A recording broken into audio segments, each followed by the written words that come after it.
হঠাৎ করে আব্বা একা একা আইসিইউর মধ্যে ঢোকার আগে হঠাৎ করে অক্সিজেনটা খুলে দিয়ে আমাকে বলতেছে, বাবা আমাকে যে ঘরের মধ্যে নিচ্ছে এই ঘর থেকে আমি আর বের হতে পারবো না। আব্বারে তোর মা বেঁচে থাকলো, তোর মাকে তুই দেখিস। আর আমার বোন তখন ওই সময় হাজির ছিল না। আমার বোনকে দেখার জন্য বারবার শুধু চুমকি বলতে চাইতেছিল, কিন্তু আব্বা বলতে পারে নাই। শুধু এতটুকুই বলেছে যে এই ঘরে ঢুকতেছি এই ঘর থেকে কিন্তু আমি আর বের হতে পারবো না, তোর মাকে তুই দেখিস রে বাবা।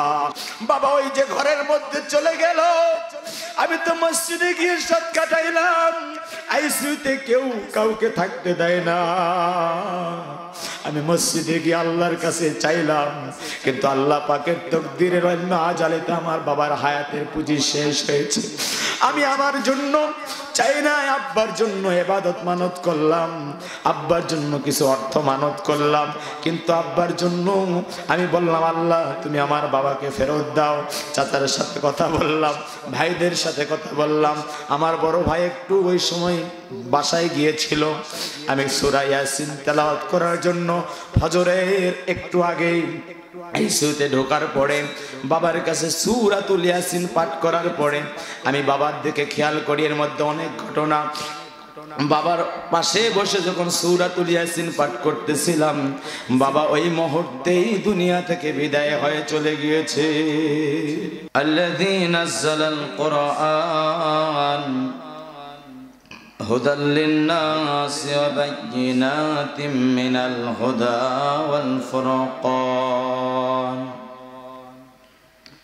والذي خلق الإنسان وكرمه وعلمه من البيان ما لم يعلم فسبحان الذي لا يحصى بالامتنان ولا بالقلم ونشهد أن لا إله إلا الله وحده لا شريك له ونشهد أن سيدنا وسندنا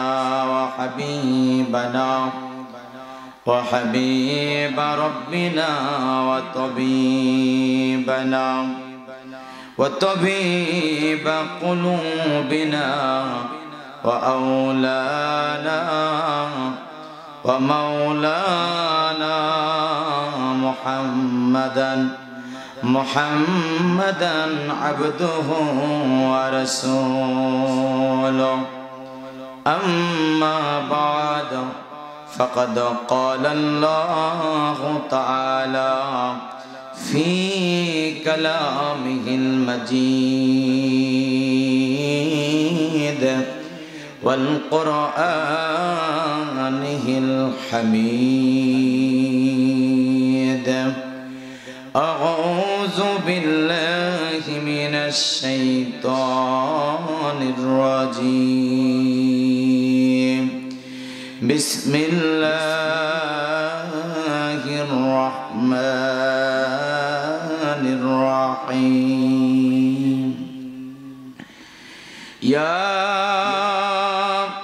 أيها الذين آمنوا اجتنبوا كثيرا من الظن إن بعض الظن إثم ولا تجسسوا ولا يغتب بعضكم بعضا أيحب أحدكم أن يأكل لحم أخيه ميتا فكرهتموه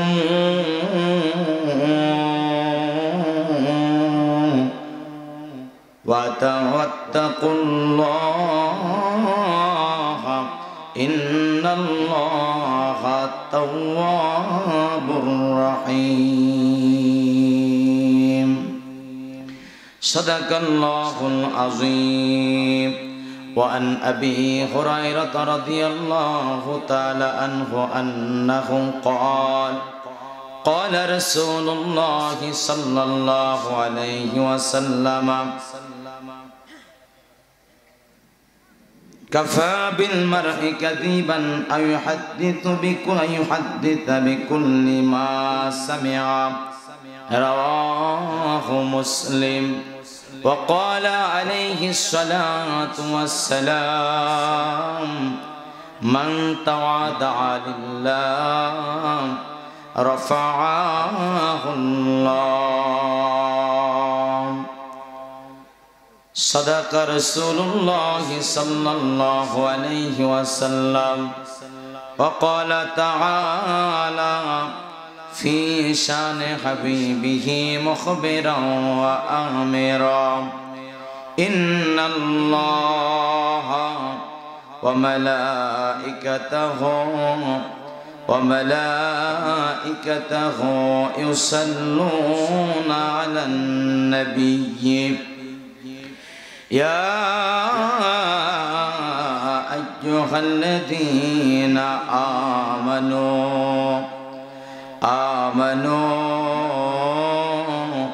صلوا عليه وسلموا تسليما اللهم صل على محمد وعلى آل محمد كما صليت على كشف الدجى بجماله حسنت جميع خصاله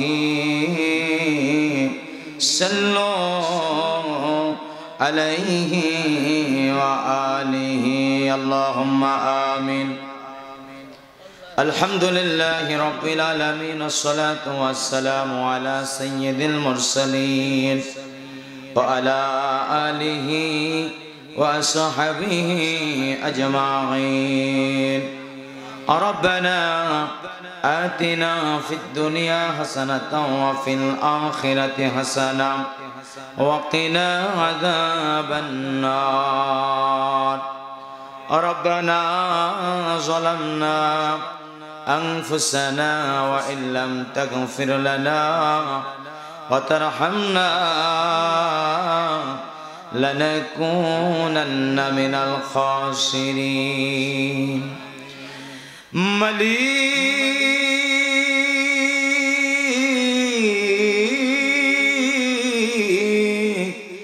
আমরা গুনাহগারেরা গুনাহ মাখা দুখানা করে হাত পেতে ধরলাম আয় আল্লাহ দক্ষিণ জিয়াপুর বাইতুল আমিন জামে মসজিদ ও এলাকাবাসীর উদ্যোগে আয় আল্লাহ যে মসজিদ আল্লাহ প্রায় 300 বছর আগের মসজিদ আল্লাহ মসজিদের উন্নয়ন কল্পে এলাকাবাসী আল্লাহ দীর্ঘদিন পরে তোমার উপর তাওয়াক্কুল করে মসজিদে কাজ ধরেছে আল্লাহ দুনিয়ার কোনো মানুষের দিকে তাকায় নয় তোমার রহমতের দিকে তাকায় গো আল্লাহ জনসংখ্যা আমরা বেশি নয় এলাকার সকলের মহব্বতের কারণে আয় আল্লাহ তোমার ঘরের ভিত্তি স্থাপন করার পরে মালিক গো 100 বছর পার হয়ে গিয়েছে তোমার বান্দারা দুনিয়া থেকে বিদায় হয়ে গিয়েছে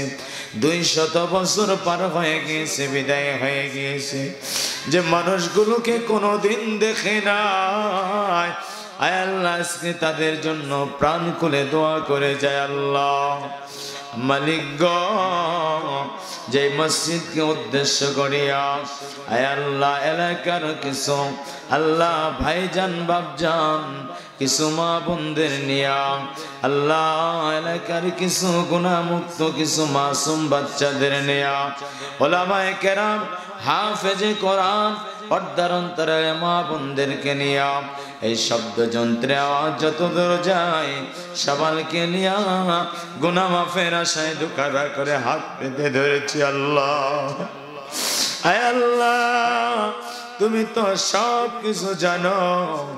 অন্তরের মধ্যে খুলুসিয়াত ন্যায় এলাকাবাসী আয়োজন করেছেন আল্লাহ।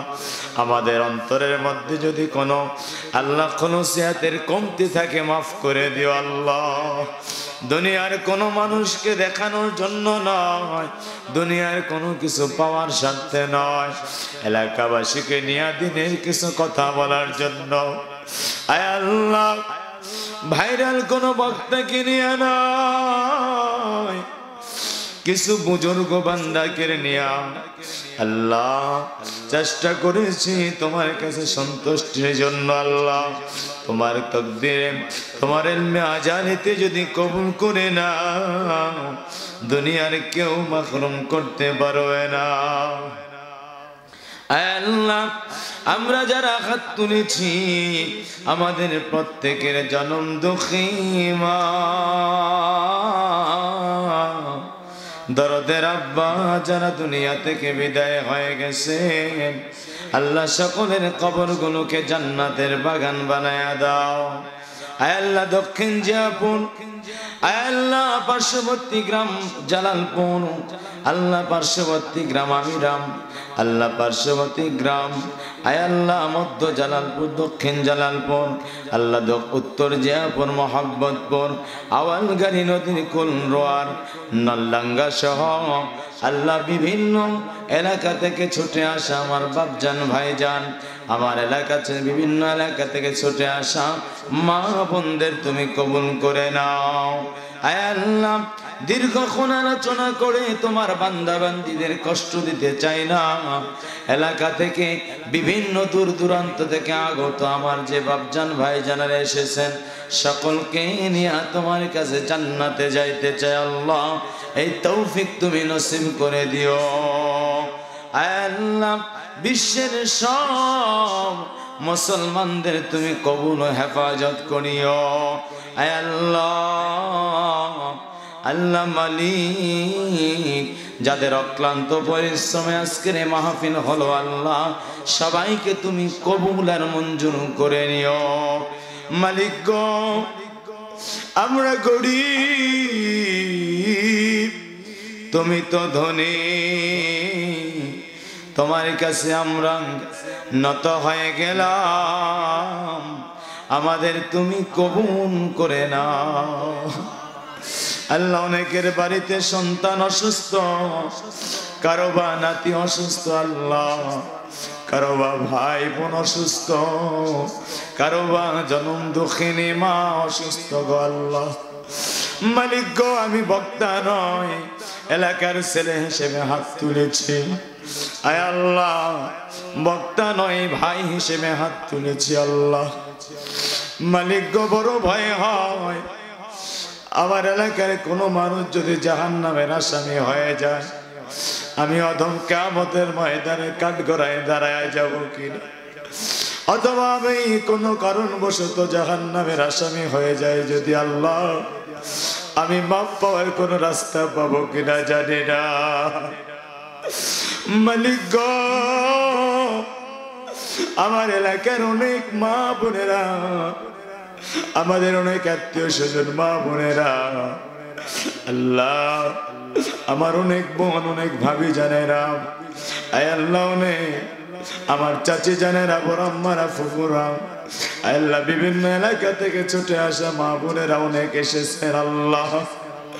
আল্লাহ তুমি আমার সব খবর জানো, আমার ভিতরে কোনো এলেম নাই, আমার ভিতরে কোনো আমল নাই, খাস তোমার দয়া এলাকাবাসীর দোয়ায় আয় আল্লাহ আমি অধম তোমার পথে চলার চেষ্টা করে থাকি মাওলা। আল্লাহ তুমি আমাদের কবুল ফরমাও। আল্লাহ যারা মাহফিলে এখনো বুঝতে পারে না, আল্লাহ তুমি পৌঁছার তৌফিক নসিব ফরমাও। আজকের সকল বক্তা, সকল আলোচক, সকল মেহমানদের কবুল করে নাও।